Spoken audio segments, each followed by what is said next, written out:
Hai teman-teman, selamat datang di channel artikel YouTube. Channel pertama cerita Kenshin. Kali ini admin upload lagi ya. Terima kasih.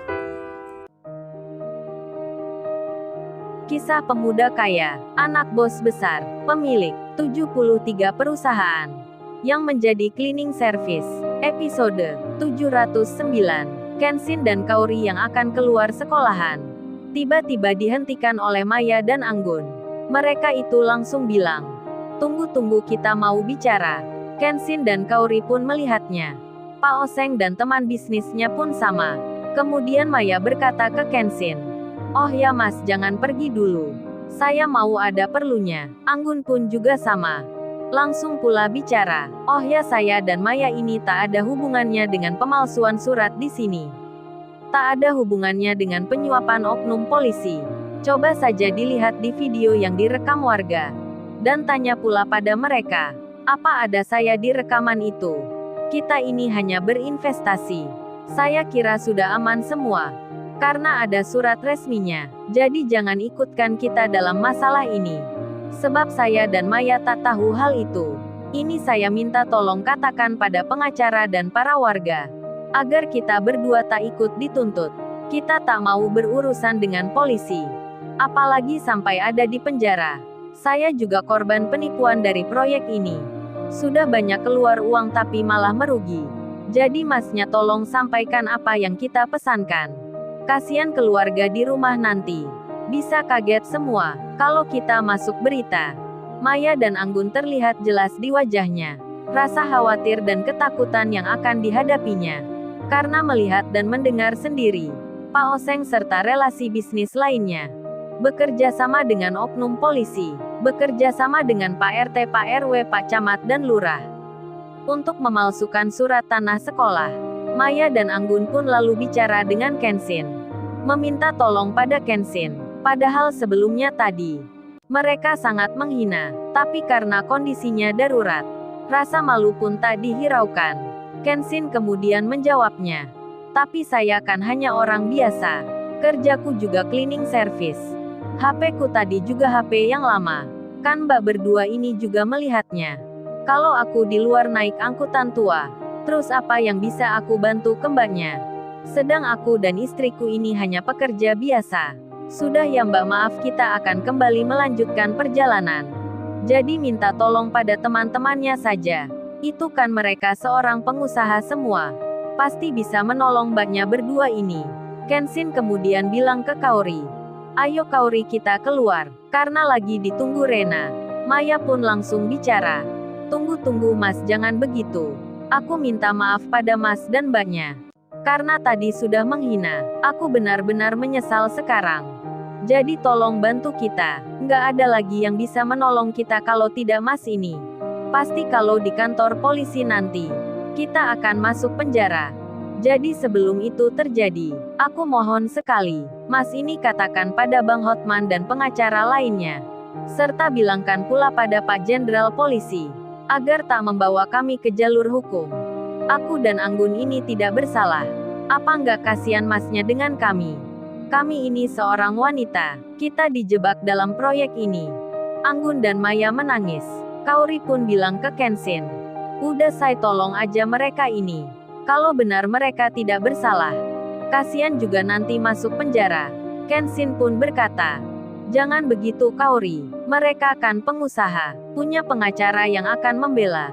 Jadi aku juga tak bisa membantu. Tapi kalau kamu yang minta Kaori, baiklah, aku akan bilangkan."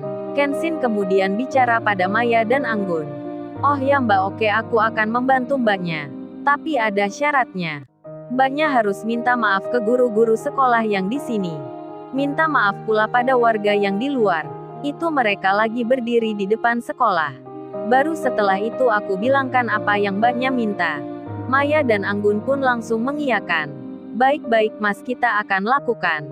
Kemudian Maya dan Anggun meminta maaf pada Ibu Katrin, kepala sekolah di sini, serta guru-guru yang lainnya.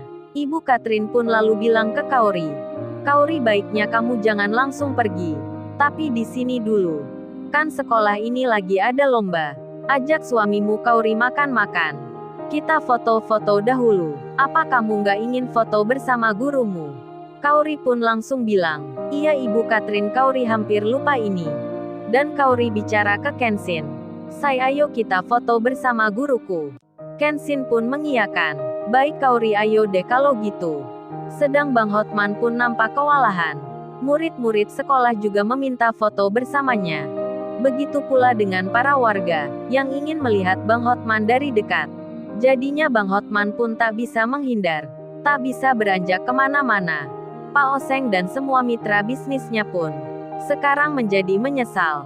Sekarang menjadi tahu rasa, akibat meremehkan kata-kata seorang pemuda yang dianggapnya bukan siapa-siapa. Dikiranya pemuda miskin yang tak penting. Dihina pakai mobil butut dan tua. Ternyata pemuda yang menggagalkan proyeknya. Menghentikan semua rencananya. Penyesalan pun semakin menjadi. Karena di samping mengalami kerugian yang besar, mereka pun terancam masuk penjara. Karena memalsukan surat tanah, serta menyuap oknum aparat pemerintah. Pak RT, Pak RW, Pak Lurah, dan Pak Camat saat ini pun dikecam warga. Banyak warga yang bilang, turun-turun kalian, jangan jadi kepala di kawasan ini. Koruptor dilarang menjadi pemimpin di sini. Masuk-masuk penjara kalian. Karena sudah menyalahgunakan wewenang, menyalahgunakan kepercayaan kami. Mencari uang dengan menipu warga sendiri. Pengkhianat kalian. Para warga pun nampak marah sekali. Anggun dan Maya pun melihatnya. Belum sempat minta maaf pada mereka, Anggun dan Maya jadi ketakutan. Hingga mengurungkan niatnya, menundanya sampai mereda. Kemudian Kenshin dan Kaori keluar, akan meninggalkan sekolah ini. Sebelum itu Kaori bilang, say, ayo kita foto bersama di depan nama sekolahku ini. Biar seperti kamu lagi ngapelin aku di masa lalu. Ibarat ini cerita saat aku pulang sekolah dan kamu menjemputku. Kan sekarang kita lagi sama-sama pakai baju SMA. Kenshin menjawabnya. Baiklah Kaori, terserah maumu saja. Aku hanya menurut istriku ini. Kenshin tersenyum. Maya dan Anggun pun mendatangi. Lalu berkata kalau sudah minta maaf ke warga. Kaori pun lalu bicara pada Maya yang ada di depannya. Oh ya Mbak, kalau gitu tolong ya fotokan kita berdua di depan nama sekolah ini. Kaori memberikan handphonenya ke Maya. Terlihat di HP itu ada fotonya Kenshin. Rupanya background HP-nya Kaori. Ada foto Kenshin memakai seragam kerja cleaning service. Lagi memegang alat-alat kebersihan. Maya pun melihatnya dengan sangat terheran. Benar-benar Maya tak menyangka. Benar-benar tak mengerti. Cowok ini kerjanya cleaning service sungguhan. Tapi kok bisa memerintah orang kaya dan dihormati? Maya masih melihat foto Kenshin di HP-nya Kaori. Kesadarannya hilang sesaat.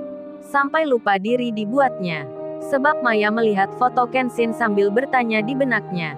Hingga Kaori berkata, oh ya Mbak, ayo tolong di foto kita ini. Maya pun tersadar, melihat orang yang bicara di depannya. Nampak Kaori dipeluk Kenshin. Kenshin ada di belakangnya Kaori. Sambil memeluk Kaori, berfoto di depan nama sekolah SMA 3. Maya dan Anggun pun melihatnya. Mereka benar-benar serasi. Memang sepasang suami istri.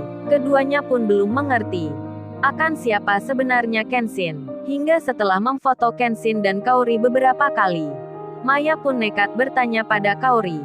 Maya bicara, oh ya Mbak, memangnya siapa sih suaminya itu?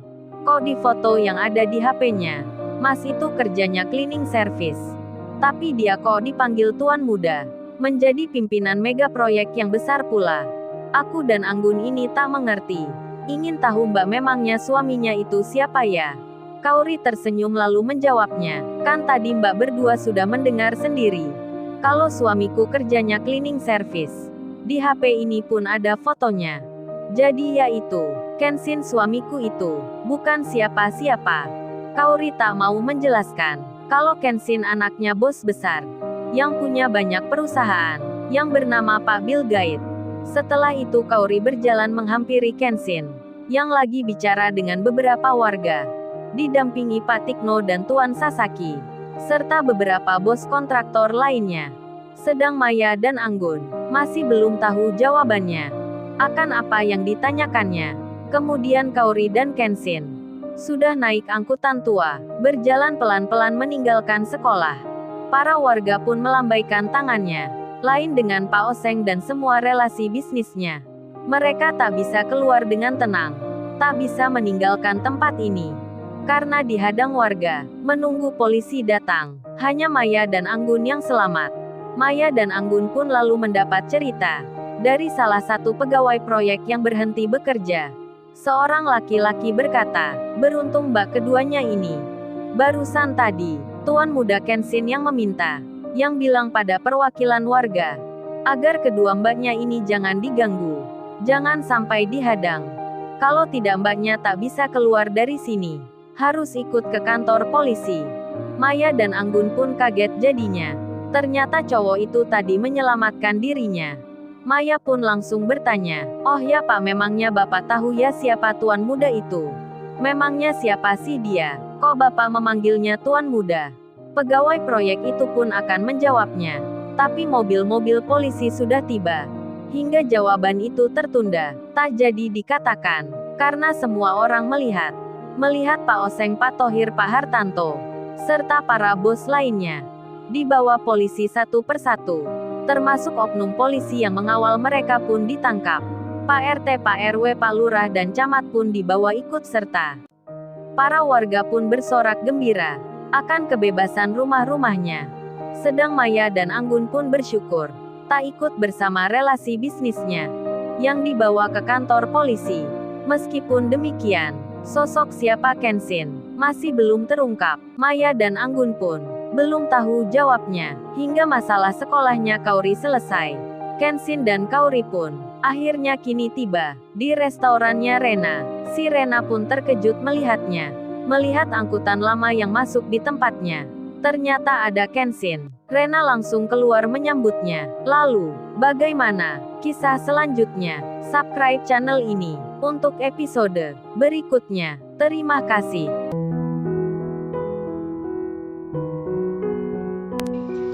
Lupa ya guys, untuk kelanjutan ceritanya ada di artikel YouTube. Jangan lupa subscribe ya guys, dan tekan notifikasinya